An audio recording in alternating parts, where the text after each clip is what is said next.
porque tudo que eu dizia, eles diziam, que coisa maravilhosa, linda, meu Deus, que homem de Deus, e tudo mais, mas e ele é nosso.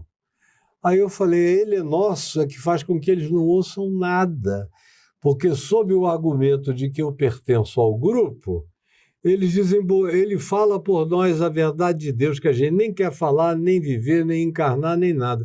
Chegou uma hora que eu disse, eu vou sair dessa história e vou falar de fora, como os profetas de Israel, que eram todos marginais religiosos. Você sabia disso?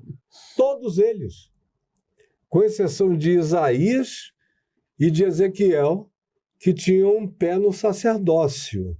Os outros todos não eram sacerdotes, nem eram pessoas do templo, viviam na marginalidade, eram todos João Batistas da sua geração, viviam no deserto, nos antros, nos lugares afastados, apareciam, falavam e saíam, e foram os provocadores apavorantes de Israel, e nenhum deles morreu de morte morrida. Todo mundo foi executado. Por isso que Jesus faz aquela declaração profética tão violenta em Mateus 23, dizendo, os seus pais, os vossos pais, matam os profetas, e vocês, sem mudarem, sem se converterem, sem assimilarem e aprenderem a mensagem dos profetas, constroem-lhes estátuas, túmulos, colunas e votam moções em favor deles, só para aplacar a maldade dos pais de vocês, que continua a ser a mesma praticada por vocês. Então, enquanto eu estava dentro, eu dizia exatamente tudo que eu digo fora. Mas quando eu dizia de dentro, eles só diziam, que profeta de Deus. Quando eu larguei, eles ficaram com aquela síndrome de uma mulher magoada, sofrida, que se sentiu largada e que passa a odiar, traída, né? aquele a quem eles mais amavam. E aí, tudo que havia de bom em você, eles transformam em denúncias contrárias. Então, eu estou com a casca, meu amigo, eu sou pré-dinossáurico. Eles morreram, mas eu sobrevivi. Minha casca é muito grossa e o que eles fazem em mim não dói absolutamente nada. Na sua visão, quem era Jesus? Deus. Eu preciso entender. Encarnado. Jesus. O Cristo eterno. A essência... Cristo é Deus. Ele mostra um Jesus diferente, não é? Um Jesus mais institucional. Quem? O cristianismo mostra um Jesus mais institucional, mais religioso, mais sistêmico. Se não é o Jesus do Evangelho, não é Jesus. Então, é um diabo, eu sei que é uma farsa, eu sei que é uma pergunta existencial. Máscara, eu sei que é uma pergunta existencial, mas quem era Jesus? Quem é Jesus em sua essência, Caio? É Deus. Deus com altura, Deus com suor, Deus com carne, Deus com organismo. É o Cristo eterno, o Cristo é Deus. É o Deus chamado de o Cordeiro imolado antes da fundação do mundo, é o Cristo. E o Cristo é eterno. Jesus é que nasceu há 2000 anos atrás. Jesus nasceu na história há 2000 anos atrás, como Paulo disse, o Cristo é eterno. E Jesus? Aos Gálatas. Então, desculpa, Jesus tem 2000 anos de idade. O Cristo é eterno. O Cristo se manifestou antes da encarnação de Jesus. Isso dá um nó, Caio. Isso dá um nó. Milhares de vezes.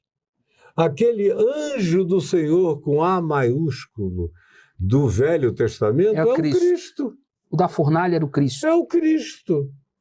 O da cova era o Cristo. É o Cristo. Isso você está falando do Velho Testamento, que é um negócio recente, de alguns poucos milhares de anos para cá. Eu estou falando do Cristo antes de haver Velho Testamento, e o Jesus antes de é o haver Cristo Torá, encarnado. Antes de haver religião, antes de haver divisão de nação, antes de qualquer coisa, antes de haver hominídeo, antes de haver universo, antes de haver átomo, próton, nêutron, quartos, antes de tudo. Tudo isso é nele, nasceu dele, é para ele, e nele todas as coisas subsistem. Podemos dizer, se eu estiver errado, o senhor me corrija, que Jesus é a essência de Cristo humanizada? Ele é a manifestação de Deus absoluta aos homens. Está escrito em Hebreus no capítulo 1 e em Paulo, em Colossenses do capítulo 2, em Filipenses. Está escrito abundante, rasgado e chocantemente na Bíblia. Em Hebreus está dito, pois ele, Jesus, é a expressão exata do ser de Deus. Ele é a expressão exata da glória. Ele é aquele que está acima de tudo e de todos. Por isso a carta aos Hebreus diz que todas as coisas ficaram obsoletas, esclerosadas e perderam a validade. Elas eram sombra, arquétipo, metáfora, ilustração, arquetipia do que viria. E Jesus é a expressão. Ou seja, antes você tinha a caverna de Platão. O pessoal só enxergava sombra. Moisés só tinha sombra para projetar. Mas ele mesmo disse, depois de mim virá um outro que lhes dirá todas as coisas como devem ser. Ele sabia que o que ele estava dizendo e dando tinha uma relatividade e tinha tempo de durabilidade. Mas Jesus veio e quando perguntaram a ele lá em Mateus 5, ele falou, vocês pensam que eu vim para descumprir? Não, eu vim cumprir toda a lei e os profetas. Só que ele cumpriu. Ele foi o único que cumpriu. Moisés não cumpriu a lei de Moisés. Moisés transgrediu a lei de Moisés antes da lei, depois da lei, durante a lei. Transgrediu geral. Nem entrou na terra prometida por transgressão. Há algo mais profundo do que a lei, que era o temor de Deus no coração, que não estava escrito em lugar nenhum, mas nós somos um flagrante divino para Deus, e Deus viu a arrogância do coração de Moisés. Deixou a água sair da rocha, mas disse, olha, meu filho, bebe dela aqui, porque do outro lado em Canaã tu não vais entrar. Agora, assim como qualquer outro, ninguém cumpriu essa lei. Todos foram transgressores dela. Aí vem Jesus e disse, eu não vim para outra coisa, eu não vim destituir. Não vai cair nem um i, nem um tio da lei até que tudo se cumpra. Até que tudo se cumpra. Aí ele vai à cruz e o que é que ele diz? Quando João Batista, antes disso, vai batizá-lo, ele chega e diz, pode me batizar? João diz, eu não, tu é que precisas me batizar. O que é que Jesus disse a João? Batiza-me para que se cumpra toda a justiça. E ele foi, aí vem a cruz. E na cruz o que é que ele diz? Está cumprido. Consumado. Está tudo pago, está tudo consumado, tetelestai, acabou. Aí vem Paulo e diz o quê em Colossenses, no capítulo 2?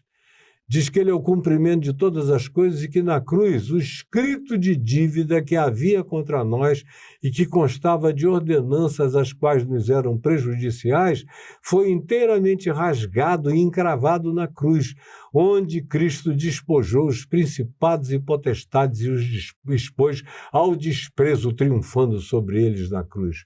Essa é a mensagem de Paulo, é a mensagem do escritor de Hebreus, é a mensagem de todo mundo que entendeu Jesus. Só não é desse povo que tem Bíblia, mas não lê. Tem pregadores atrás de púlpitos. O púlpito é mais santo do que o cara que está atrás dele. E sem aquele lugar, sem aquela localização, não existe um lugar de fala para Deus nos cultos dos crentes. E aonde o pregador não sabe nada de coisa nenhuma. São os caras mais ignorantes que eu já vi na minha vida.